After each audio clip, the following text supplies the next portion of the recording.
श्रद्धेय महानुभावों, योग का क्रम चल रहा है जिसके अंदर हम लोगों ने विचार किया था मैत्री करना मुक्तोप्यक्षाणा सुख दुख पुण्य अपुण्य विषयाना भावना तश्चित प्रसादन। कहा कि चित्त को प्रसन्न कैसे रखें। चित्त को प्रसन्न रखने का तात्पर्य है स्वस्थ रहना। आज हम लोग जिस समाज में रहते हैं उस समाज में एक दूसरे को शोषण करके लोग खुश रखना चाहते हैं, जो वेद के विरुद्ध है।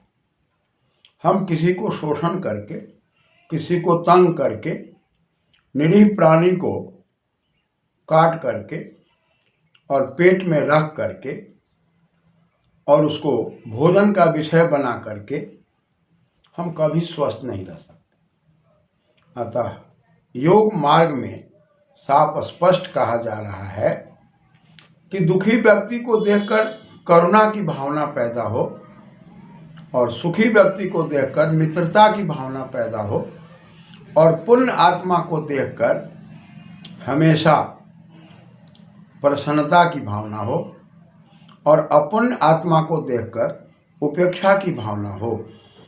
तब हम अपने चित्त को प्रसादित कर सकते हैं, आनंदित कर सकते हैं, सुखमय रख सकते हैं और रोगों को दूर कर सकते हैं। साथ ही साथ ओम के जप, परमपिता परमात्मा के आदेशों का पालन, वेद आदि शास्त्रों के आधार पर अपने जीवन को हर प्रकार से संयमित करना। इस कार्य को करने में चित्त प्रसादित रहेगा। लेकिन यदि कोई व्यक्ति इस कार्य को नहीं कर सकता है तब उसके लिए दूसरा उपाय बताया जा रहा है, प्रच्छर्दन विधारणाभ्याम वा प्राणस्य। इस सूत्र पर विचार करना है कि प्रच्छर्दन के द्वारा और भी धारण। तो एक शब्द है प्रच्छर्दनम और एक शब्द है विधारणम। और इसको जब हम द्वितीय विभक्ति में करेंगे तब एक शब्द हो जाएगा प्रच्छर्दनम च विधारणम च, और तब करेंगे तो प्रच्छर्दन विधारणो। अब विधारण से हम टाप करके विधारणा बनाएंगे और प्रच्छर्दन शब्द जो है इस पर यदि हम विचार करेंगे और पुनः इसमें समासिक विचार करेंगे, प्रच्छर्दनम च विधारणम च, प्रच्छर्दन धारणो। अब यदि हम यहाँ पर विधारण में विधारणम न करके विधारणा करेंगे तो स्त्रीलिंग में प्रयोग होगा, तब बनेगा प्रच्छर्दनम च विधारणा च, ते प्रच्छर्दन विधारणे। और इसको जब हम पंचमी में बहुवचन में कर दें या द्विवचन में कर दें तो द्विवचन में करेंगे प्रच्छर्दन और धारणा में भ्याम लगा दें, विच्छर्दन प्रच्छर्दन विधारणाभ्याम, यानी कि ताभ्याम प्रच्छर्दन विधारणाभ्याम। यानी कि प्रच्छर्दन के द्वारा और विधारण से हम प्राण का निग्रह कर सकते हैं, प्राण को प्रसादित कर सकते हैं, चित्त को एकाग्र कर सकते हैं और अंतर्मुखी हो सकते हैं। प्राणस्य पर विचार यदि करेंगे या प्राण पर विचार करेंगे, प्रच्छर्दन विधारणा में वा प्राणस्य, तो प्राण में प्रोपसर्ग है और अन प्राण धातु है। प्राणीति इति प्राण, बहुवचन में प्राण। तो षष्ठी लगा हुआ है तो प्राणस्य एक वचन में है। प्राण को किस प्रकार से हम करेंगे जिससे चित्त में एकाग्रता आएगी, मन में प्रसन्नता होगी और हम किसी चीज़ को कैसे समझ सकते हैं। तो इस पर विचार करने के लिए हम सबसे पहले प्रच्छर्दन शब्द पर विचार करेंगे। प्रच्छर्दन में प्र उपसर्ग है और छर्द धातु है वमन के अर्थ में।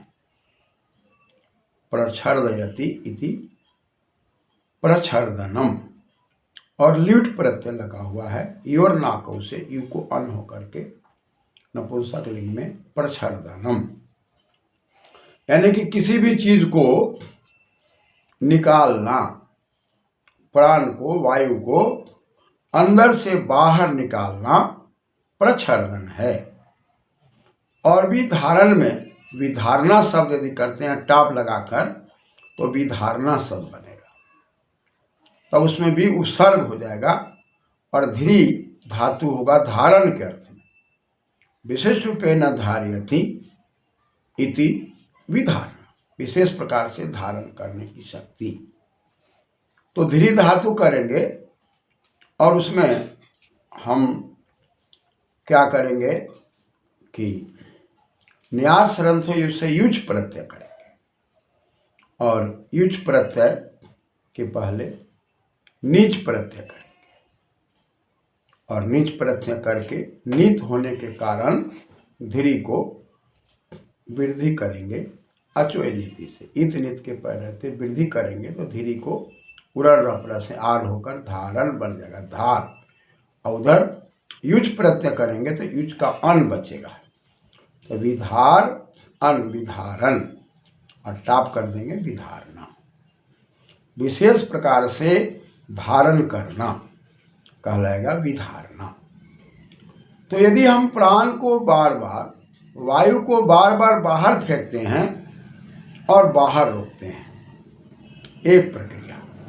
दूसरी प्रक्रिया विशेष प्रकार से हम प्राण को अंदर खींचते हैं और अंदर रोकते हैं। एक प्रक्रिया है कि श्वास को, वायु को, प्राण को बार बार बाहर फेंकना और श्वास को बार बार फेंकना और बाहर रोकना, एक प्रक्रिया। दूसरी प्रक्रिया बार बार सांस को अंदर लेना और अंदर रोकना, दूसरी प्रक्रिया। और तीसरी प्रक्रिया होगी न सांस को बाहर फेंकना न अंदर लेना, जहां वहीं रोक देना। और चौथी प्रक्रिया होगी सांस को बार बार बाहर फेंकना और मूलेंद्रिय को, उपस्थेंद्रिय को ऊपर खींचे रखना और ऊपर खींचे हुए सांस को बाहर फेंककर बाहर रोकना, अंदर लेकर अंदर रोकना। इस प्राणायाम के बारे में कई वक्ता कई तरीके से बात करते हैं, लेकिन महर्षि दयानंद कहते हैं कि अधिक से अधिक 21 बार ही करना चाहिए, क्योंकि गृहस्थ जीवन की शक्ति और सामर्थ्य को देखते हुए प्राणायाम की बातें कही गई है। जबरदस्ती यदि हम इसको बार बार बाहर फेंकते हैं, अंदर लेते हैं या मूलेंद्रिय को, उपस्थेंद्रिय को ऊपर खींचते हैं और 100-150 का अभ्यास करते हैं तो पेट में दर्द होने की संभावनाएं बढ़ जाती है, रोग होने की संभावनाएं बढ़ जाती है, क्योंकि प्राणायाम का आधार ब्रह्मचर्य है और ब्रह्मचर्य जितना मजबूत होगा उतना अधिक हम प्राणायाम कर सकते हैं। इसलिए सामर्थ्य को देखते हुए सांस को बार बार फेंकना और बाहर की ओर रोकना, और सांस को बार बार अंदर में लेना और अंदर की ओर रोकना, इसी फेंकने को प्रच्छर्दन कहा गया, वमन कहा गया। जैसे हम शरीर के अंदर से पानी पी करके बाहर फेंक देते हैं, ठीक उसी प्रकार से श्वास को लेकर के और बाहर फेंकना और बाहर रोकना, इस प्रक्रिया को करने से देखा जाता है चित्त में एकाग्रता आ जाती है। और जब श्वास को बाहर फेंक देते हैं उस समय में ओम का जप करते हैं, तब जीवात्मा धीरे धीरे क्रमशः अभ्यास करते हुए आनंद की ओर चला जाता है, या अंदर लेकर अंदर रोकते हैं और पुनः ओम का जप करते हैं, तो भी परमात्मा के आनंद में मन बुद्धि सब स्थिर होने लगते हैं। और मन बुद्धि शरीर के स्थिर होने में एक तरफ प्राणायाम की बात कही गई है। दूसरे तरफ आसन, स्थिर सुखम आसनम, मन बुद्धि शरीर को स्थिर करना आसन है। अतः किसी एक आसन को आप ले लीजिए, या आप सुखासन ले लीजिए, पद्मासन ले लीजिए, वीरासन ले लीजिए, या कमलासन ले लीजिए, या वज्रासन ले लीजिए। किसी भी एक आसन में हम जब तक आराम से नहीं बैठते तब तक शरीर स्थिर नहीं होता, और शरीर जब तक स्थिर नहीं होता तब तक हम प्राण को बार बार बाहर नहीं फेंक सकते, और जब तक हम प्राण को बाहर नहीं फेंक सकते तब तक हम उसको रोक नहीं सकते। इस प्रकार बाहर फेंकना, अंदर लेना और मूलेंद्रिय को, उपस्थेंद्रिय को ऊपर की ओर खींचना, ये कई प्रकार की प्रक्रियाएं हैं। लेकिन इस सूत्र पर हम यदि इतना ही विचार करें, परछर्दन विधारणा व्यायाम व प्राणस्य पर यदि विचार करें कि श्वास को बार बार बाहर फेंकना और बाहर रोकना और ओम का जप करना, इससे भी चित्त एकाग्र हो जाता है। या श्वास को हम बार बार अंदर लें और अंदर रोक दें तो भी चित्त एकाग्र हो जाता है।